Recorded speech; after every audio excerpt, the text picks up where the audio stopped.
मित्रांनो, एक लोकोक्ती आहे, कृषे कशास्ती सौहृदम.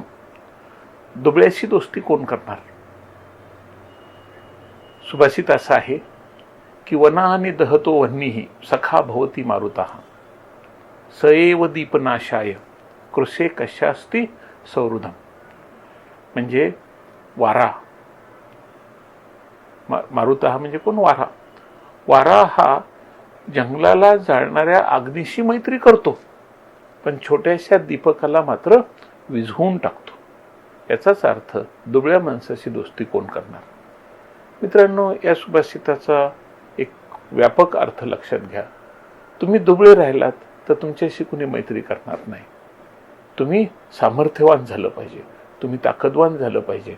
आणि ही गोष्ट आपल्या डोक्यामध्ये पक्की बसली पाहिजे की मला गरीब राहायचं नाही, मला दुबळं राहायचं नाही, मला कमजोर राहायचं नाही. मला मेहनत केली पाहिजे, माझी तयारी ठेवली पाहिजे आणि मी सामर्थ्यवान आणि ताकदवान झालं पाहिजे. तर मित्रांनो, कृषे कशास्ती सौहृदम, मला सामर्थ्यवान झालं पाहिजे, असा याचा अर्थ पक्का लक्षात ठेवा.